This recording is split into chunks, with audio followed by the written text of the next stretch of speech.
Hey you guys, welcome back to my channel. My name is Kabrina K. If you are new, make sure you hit the subscribe button and turn on that bell so you know every time I upload a new video. If you are a returning subscriber, welcome back to my channels, baby. We are getting into another story time.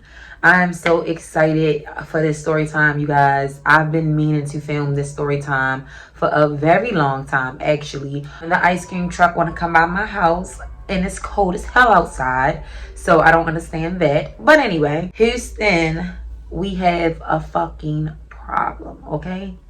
In my story times, I will either switch the names up or I will give the people fake names. But in this particular story time, I am going to keep all the names as the real names. And that's just what it is. So we're going to get started in this story. If y'all don't know me, I am a girl that follow my dreams. I am very ambitious. I will literally go across the world to follow my dreams and to get what I want. I had family in Houston, and which was a cousin of mine, not a blood cousin of mine, but me and this girl, we grew up with each other. I wish I still had the receipts, because if y'all don't know by now, I am the receipt queen. Everything, because I feel like it's gonna always be a need for something, so I always keep everything. When she was asking me to come out to Houston to live with her and to be with her, because I will always put on my social media like, I want to be a star, I want to be an actress, I want to be a model, I want to do this, I want to be on TV, I want to be on a big screen, but I just simply can't do it in Baltimore. But today, it's a whole different story. I do that. And one day, she DM'd me like, oh, well, you should come to Houston. I got my own house out here, girl. I am popping out here. I can help you with this and that. I can help you with your career. I just seen 111. So I can help you with this and that. I can do this and that and all that other stuff. But I don't really like to ask people to, you know, stay at their house, ask them for nothing, ask them for money, ask them for anything. I'm just not that type of person. I'm a Capricorn. I have a very hard time. I have a lot of pride. I don't care if I don't have nothing. I will literally not ask nobody for nothing. I'm going to go get that shit myself. Or ask someone, oh, can I stay with you for a few months till I do this? Can I come live with you for a few months? Can I do it? So I'm not that type of person. She came into my DM and literally, that's why I wish I had the receipts, begged me. Literally begged me. And me, her, and God knows this is the truth. Literally begged me. We doing this, we gonna da-da-da-da. I can get you a job where I work at, and da-da-da, and y'all gonna hear about that as well. We go back and forth about, I don't know if I really want to come. I don't really want to go out there and I don't have my own place. I don't really want to go out there and I don't have my own car. I just don't want to do nothing like that. If you feel something in your intuition, go with it. Because I kept saying, be able to shove this in my face later down in my career. Say if I blow in Houston, or you help me with opportunities, and oh, I did this and that for her, I helped her, da, da, da. I did not want that. I'm literally a person that I'm going to grind from the bottom to the top, and I'll do that shit by myself, so nobody won't sit there and say, oh, I helped her do this and that. Even though your friends and family is supposed to genuinely support you, they are not supposed to have an ill, vindictive mindset in the back of their mind like, oh, I'm going to do this and such, so later down the line, I can say I did da-da-da. Doing something for a person to rub it back in their face later in life, or to spread it to the world and tell people you did it, was a person, is Brittany. Mind you, I was asked first to go to Houston. Somehow, my sister was asked also to go to Houston, and I procrastinated because I did not want to be in someone else's home. I wanted to have my own stuff, and that was all for a reason. This is why we here today. My sister went out there and she moved by herself. She got her own apartment or whatever the case may be. So I said, okay, I can go fly out there now since my sister got her own apartment. So let me tell you how was both, but more so Brittany, because she had a strategic plan for me to come out there, and I'm going to tell y'all what that plan was, because I ended up finding out. Always 10 steps ahead of you, sis. My first time getting on the plane, I told y'all I am a risk taker. I'm literally a dream chaser. Meek Mill put me on your team. It was my first time getting on a plane. It was my first time going to another state. I was already working at Walmart back at home, and I was working down the strip club because I was already a dancer for already 5 years at that time. I had my money, I booked my flight, and I took my ass to Houston. Let me tell you how when I get to Houston, the first thing this bitch want to put in my face is her bum ass boyfriend, bum ass brother. And let me tell y'all how all of this was a setup. It was a setup on little old pretty me. I'm in a call with this guy. These other people, they shove it up in my face. Oh yeah, talk. Brittany and her bum ass boyfriend he has 2 more bum ass brothers. None of them work. None of them got money. None of them on their shit. None of them doing nothing. None of them got nothing. Niggas that is used to women taking care of them. They're used to the woman being the man of the household, shall I say. Once I got to Houston is when I started experiencing niggas wanted you to take care of them. Niggas was broke. Niggas was bummy. Niggas was stealing out of Walmart to pay bills.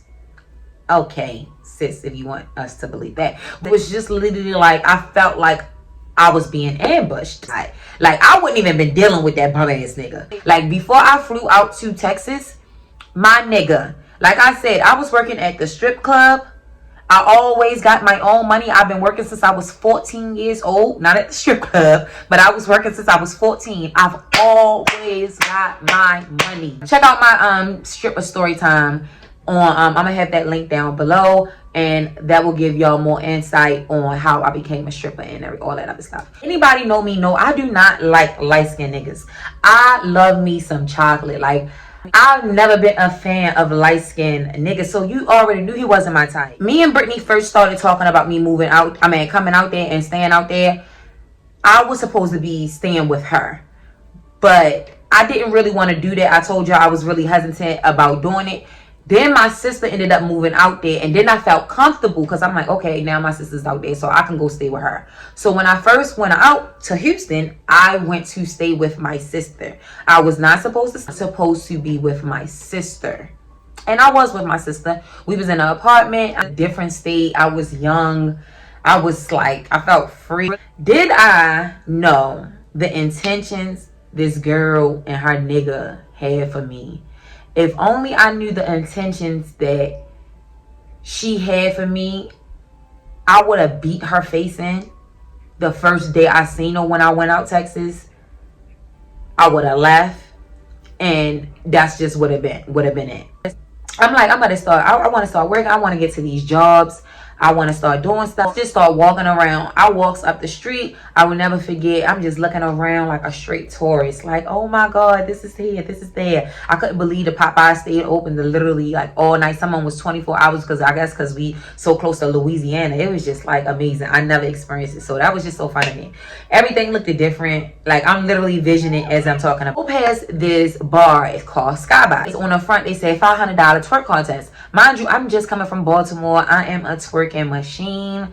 Like I twerks my ass off. So I goes in there and I'm like this, oh, I want to try out for this twerk contest. It's a girl that is already defeated, and everybody should go against you win. Nobody was able to take her title. Long story short, I came in that bitch. I took her title and I won the $500.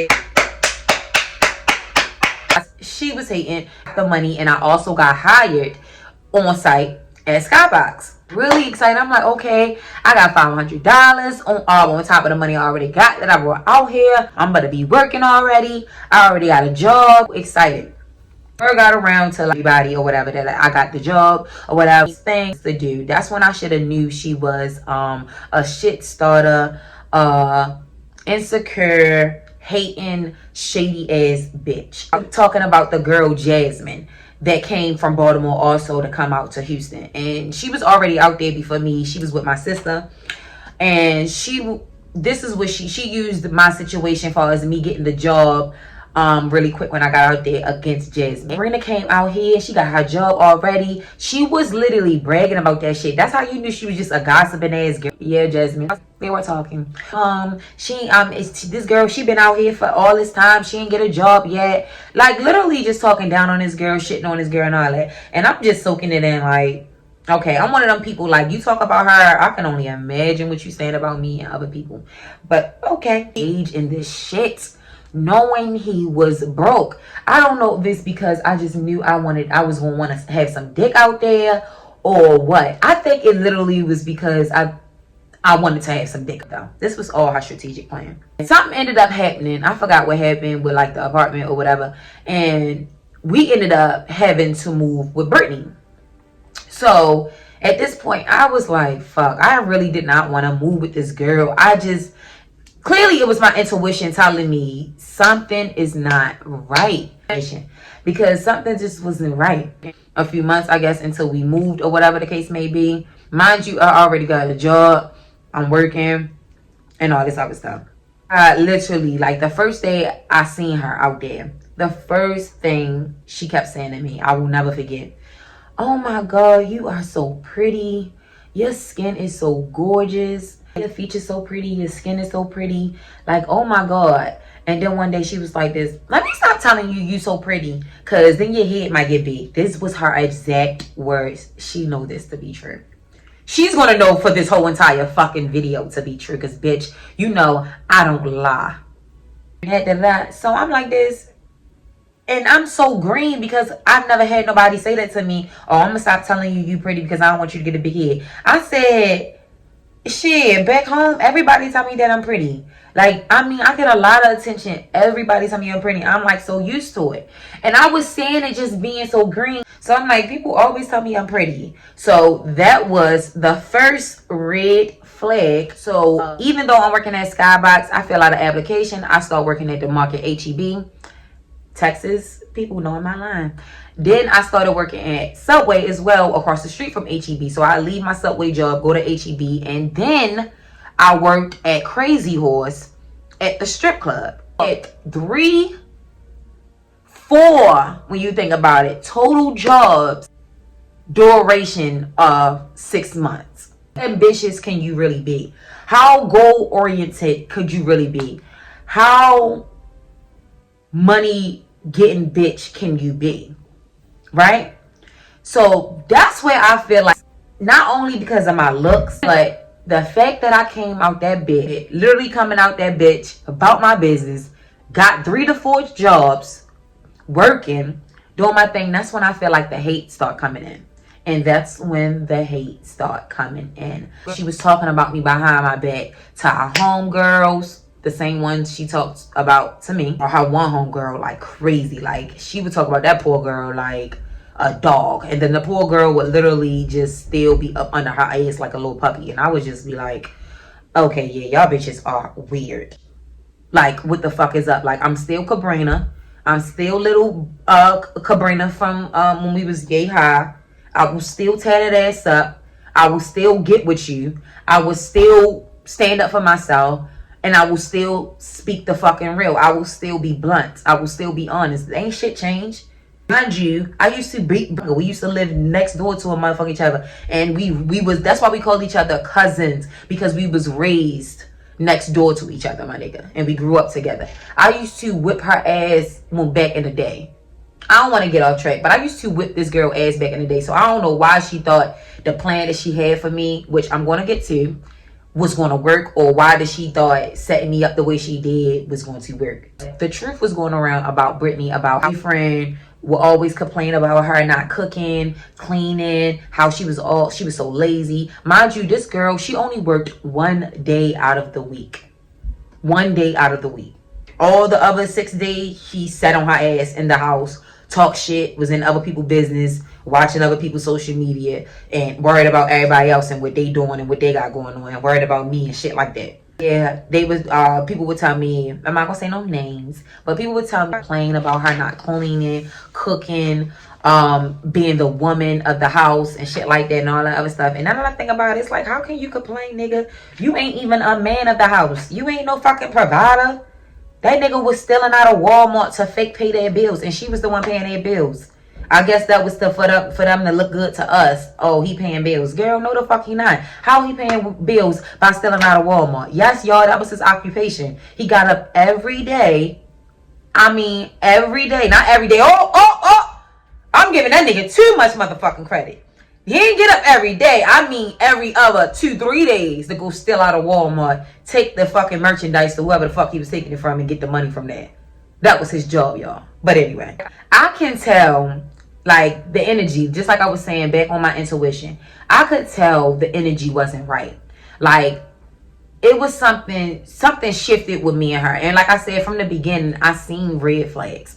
Her makeup artist was bragging on my features and my skin. I mean, bragging, like, and how her makeup was applying on my skin. Mind you, we all get our makeup done. Our makeup done, my nigga, like, I popped out a fucking million. Funny looking.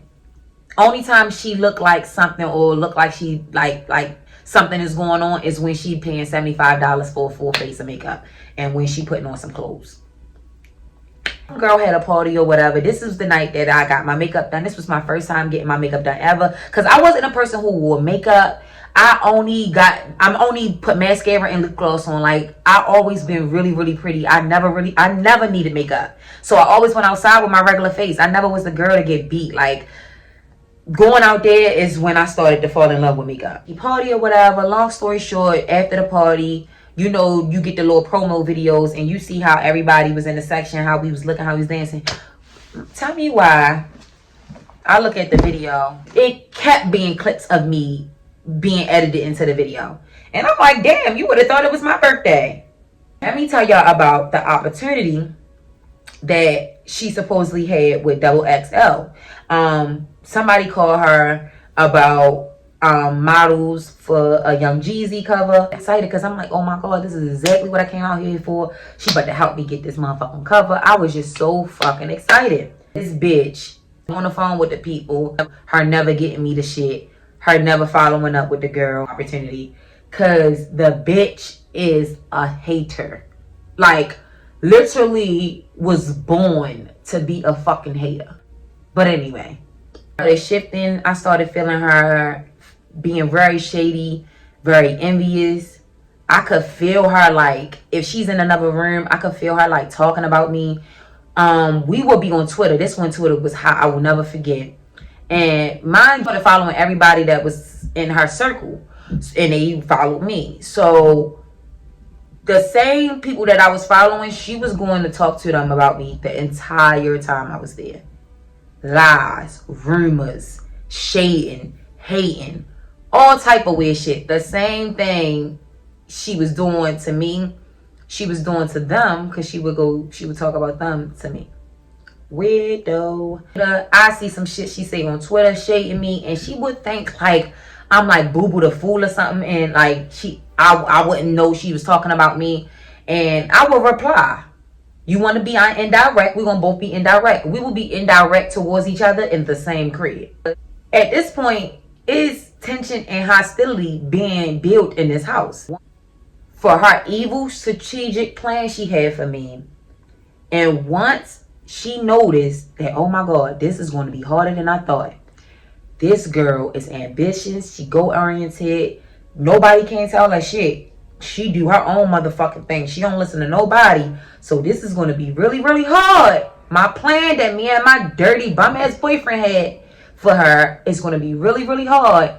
So let me start shaking some shit up. Oh, before I get to that, if offering somebody something to throw it back in their face later was a person, it's Brittany. Oops. You would think as my cousin or a family member or a friend, you would want to just genuinely help me. Anyway, I'm in your state, you begged me to come here, you would just want to do it, because I would just do it vice versa. That's weird. I didn't ask her, but she offered. I'm gonna be taking you to work, just make sure you tell me your schedule. Like I said, I appreciated that shit so much. So wow, did this bitch not one day in particular, I will never forget, did she leave me at work? Bitch, God forbid I wanted to get on a bus, get in a I don't even know, ain't even no taxi out this bitch. Like, I don't even know how to get around. So that's when I knew that day, that night, that this bitch was really hating on me, and she really wanted a reaction out of me. So I'm gonna give it to her. Keep watching. The one that I was dealing with out there. I called him like, yo, she left me at da-da-da. Somehow one of their friend cars was still at the house. The nigga literally took the car, without their permission and came and got me. And I said, yeah, that's what the fuck. Shit, I'm taking care of your ass. Motherfucker, you better be coming to motherfucking get me. But I was like, yeah, that's what's up. And then like, he was supposed to be the one fucking making sure I get home, back to work, and da-da-da, because I'm coming home and I'm taking care of this nigga. So I would have to buy, say it was a steak night. I would buy me a steak and I would have to buy her bum ass brother-in-law. I would have to buy me a steak and I would have to buy him a steak. I was literally taking care of this nigga. Weed, going out. It doesn't matter. I was taking care of the whole nigga existence. Do you not notice hating, jealous, dirty, lazy bitch? The same bitch right before I got there that wasn't cooking, that wasn't cleaning, that was lazy, that was still working one day out of a week had the nerve to tell me, oh, you not gonna wash the dishes after your boyfriend? I said, no, you ain't gonna wash them. Oh, the girl, da-da-da-da. I guess I done asked so much that she thought the woman was supposed to provide and also take care of home. Look, I'm used to the nigga providing, okay? I'm used to a man providing for his woman in his household and bringing home the money. I am used to being the woman that take care of the home, cleaning dishes, washing clothes, making sure food is ready. I am used to that. I don't know what the fuck they used to in Houston. Clearly, they all used to being taken care of by women and all that. And I guess she was used to that. Used to being the breadwinner out of him and her. And she just got used to cleaning up because she was dirty. She wasn't cleaning up. She was lazy. He had to literally sit down and have a talk to her in front of people and tell her that she wasn't being the girl of the house she was supposed to be. So I guess she thought she was going to project that and instill that shit in me. And I said, oh hell no, that nigga need to be cleaning up. I don't give a fuck if I left 500 fucking bowls in that bitch. That nigga, and then and even though I'm having this mindset, I'm still cleaning up after me and this nigga. I'm still cleaning dishes. I'm still cleaning the living room. I'm still wiping out shit. And I'm working 3 fucking jobs. Okay? That I said, yeah, when I work 3 jobs. I say, just like I will never forget this conversation. That's how you know, you like, who are you raised by? Crackheads? Dope fiends? But anyway, yes, bitch, when he's not the one working and I'm taking care of his bum ass. Yes, he gets to do the bitch duty since he don't want to be the man of the house. Yes, ma'am. Yes. So I'm going to get on 2 different incidents that happened that was also red flags to me. And how I knew this girl was just so evil and vindictive and malicious and jealous and envious that she threw in my face. One day we was in a house, we was arguing or whatever the case may be. Long story short, the nigga punched me. My nigga punched me in my eye. I will never forget, because I used to always brag about how I never had a black eye in my life. Had my eye like this big and it was so black. I wish I still had the pictures. Yo, when I looked at myself, I cried. It's making me want to cry now because it was just like, I couldn't believe that nigga did that to my face. I'm sitting at the table in the kitchen and this bitch come in the kitchen and I got this big ass knot, my eyes bubbled. And do you know what this bitch kitchen and looks at my face and bust out laughing? I'm not trying to laugh, but and you gonna sit there and laugh at that nigga fucking up my face? Or did that just make you happy? Says a lot about you. Because she had a dog or whatever, and anybody know me knows I am terrified of dogs. I was forced to get over my fear of the dog. She allowed her dog to attack me. I mean, literally attack me. I'm on the floor.